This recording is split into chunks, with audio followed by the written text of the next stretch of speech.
Everyone, welcome to Lost Forum. I am Rohini and let's continue our CPC series. तो आज के CPC का topic होगा हमारा रिव्यू. लास्ट वीडियो में हमने कवर किया था reference. Okay, so today our topic will be review section 114 of CPC and order 47. Review का मतलब कि दो वर्ड से मिलकर बना है रिव्यू. ठीक है, मतलब रिकन्सिडर्ड, मतलब कोई एक चीज़ जो है कोई पर्टिकुलर चीज़ जो है वो एक बार जो है डिसाइड की जा चुकी है, but you are reconsidering that thing, right? That is a review.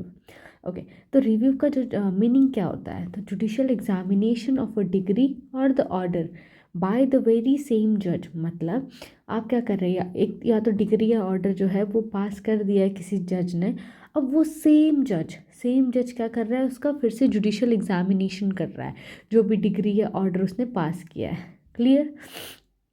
देखिए, एक प्रिंसिपल होता है फंक्टस ऑफिशियो. ठीक है, फंक्टस ऑफिशियो प्रिंसिपल क्या कहता है ना कि एक बार जज ने प्रोनाउंस कर दिया जजमेंट या डिग्री जो भी है, तो उसके बाद ना उनके कंट्रोल में कुछ नहीं होता है. ठीक है, ये एक जनरल प्रिंसिपल है, लेकिन इस प्रिंसिपल का एक एक्सेप्शन है. इस प्रिंसिपल का एक्सेप्शन क्या है? फंक्टस ऑफिशियो का exception, that is a review is then exception of this principle, that is a functus officio.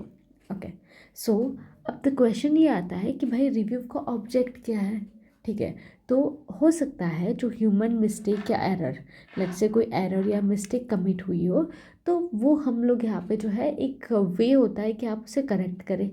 Then second object ये है इसका कि ऐसी जो मिस्टेक है ना, ये करेक्ट होना ज़रूरी है, क्योंकि अदरवाइज़ क्या होगा? Miscarriage of justice. ठीक है, there is a risk of that.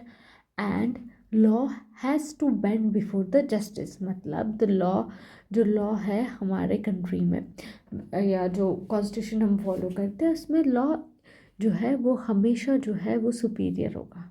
ठीक है, then rectification of an order stems from the fundamental principle. मतलब कि लेट से कोई ऑर्डर जो है जज ने गलत दे दिया, ठीक है, तो उसका रेक्टिफिकेशन करना जो है वो बहुत ज़रूरी है. क्यों? क्योंकि जो यहाँ पे जो सफरर है वो कौन होगा? अदरवाइज पार्टी है. इसीलिए justice is above law. Clear? Then अब क्वेश्चन ये है कि भाई ठीक है, हमें समझ में आ गया रिव्यू क्या होता है और क्यों किया जाता है रिव्यू. तो नेक्स्ट क्वेश्चन ये आना चाहिए कि हु में अप्लाई फॉर अ रिव्यू. तब कौन लोग होंगे जो रिव्यू कर सकते हैं, रिव्यू के लिए एप्लीकेशन डाल सकते हैं. ठीक है, तो सबसे पहला तो any person, this is important, any person aggrieved bye. मतलब ऐसी कोई डिग्री पास हुई है जो अपीलेबल नहीं है, it is a non appealable degree. ठीक है, and may apply to a review. मतलब मैं एग्रीव्ड पर्सन हूँ, मुझे जो आपने डिग्री पास की है उससे कोई दिक्कत है, I am not satisfied with that, और ये जो मेरी डिग्री है ना ये नॉन अपीलेबल है. ठीक है, तो फिर मैं रिव्यू में जा रही, क्योंकि मेरे पास अपील में जाने का ऑप्शन नहीं है. That's why I am going for a review, right? Then the second क्या हो सकता है यहाँ पे कि a person who did not appeal the case. मतलब मेरे पास क्या था? अपील का चांस था, फिर भी मैं अपील में नहीं गई. अब क्या हो रहा है? तो अब मुझे जो है रिव्यू करवाना है इसे, तो फिर अब मैं अपील की जगह कहाँ जा रही हूँ? रिव्यू करवा रही हूँ. तब मैं करवा सकती हूँ उसे review application. Then a person agreed by the decision on the reference made by the small cause code. मतलब लेट्स से कि कोई पर्टिकुलर पार्टी है जो कि एग्रीव्ड है बाय दिस जो स्मॉल कॉज कोड के रेफरेंस की वजह से, तो वो भी जो है रिव्यू में जा सकती है. देन फोर्थ, अगर हम फोर्थ इस पे बात करें तो फोर्थ कंपोनेंट यहाँ पे है कि ऐसा पर्सन जो एग्रीव्ड है या तो सफ़र कर रहा है लीगल ग्रीवेंसेस से, ठीक है, या उसकी जो जजमेंट है वो प्रोनाउंस हो गई है, रॉन्गली जो है वो डिप्राइव्ड किया गया है या रॉन्गली उसे मना किया गया है.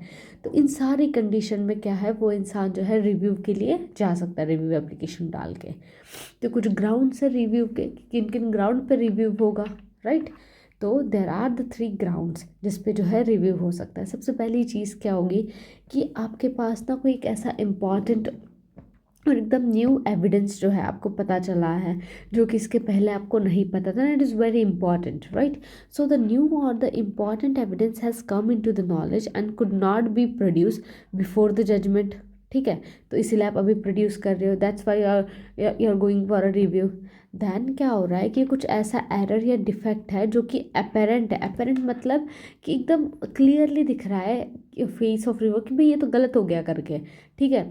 तो कुछ ना कुछ जो है मिस्टेक हो गई है, और that too very apparent one, right. तो उस केस में जो है आप जो है रिव्यू के लिए जाओगे। दैन द ऐसे ऐसे रिव्यू कर रहे हो, review for the some other causes, ठीक है। तो ये 3 जो है ग्राउंड्स है जिसपे कि आप रिव्यू पे जा सकते हो इन द रूल 1। अब रूल 2 जो है वो रिपील कर दिया गया है। देन रूल 3 की अगर हम बात करें तो कह रहे हैं जो फॉर्मेट होता है ना रिव्यू का, वो सेम होगा जैसे अपील का फॉर्मेट होता है।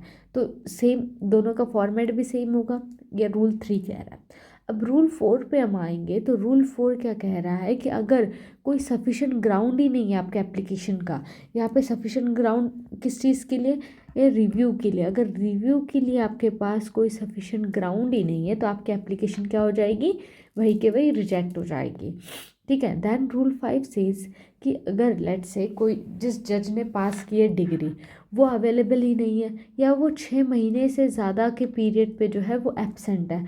अब इस केस में क्या होगा, क्योंकि हमें तो पता है जो रिव्यू में क्या होता है, जो सेम जज ने जो डिग्री या ऑर्डर पास की होती है वो वही इंसान जो है रिव्यू करता है, राइट।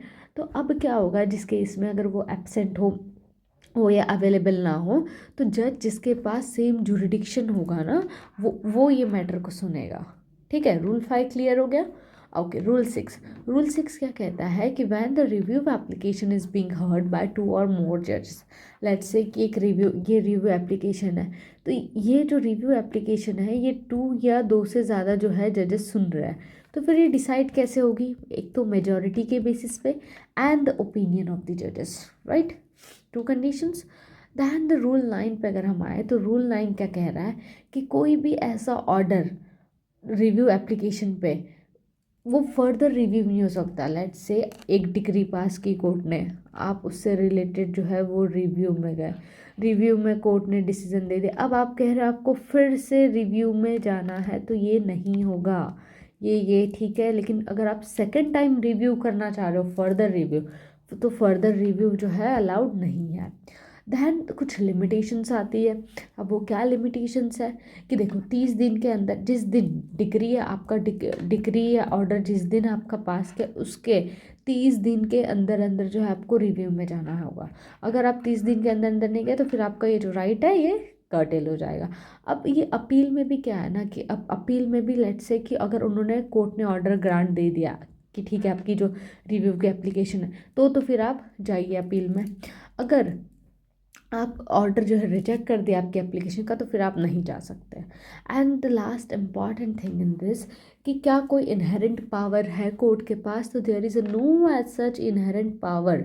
तो कोई इनहेरेंट पावर नहीं है कोर्ट के पास, जो लॉ में लिखा हुआ है वो उनके पास उतना ही पावर है, कोई as such inherent power review को लेके नहीं है। आई होप रिव्यू आपको क्लियर हो गया होगा। नेक्स्ट वीडियो में हम देखेंगे रिवीजन। Okay, thank you.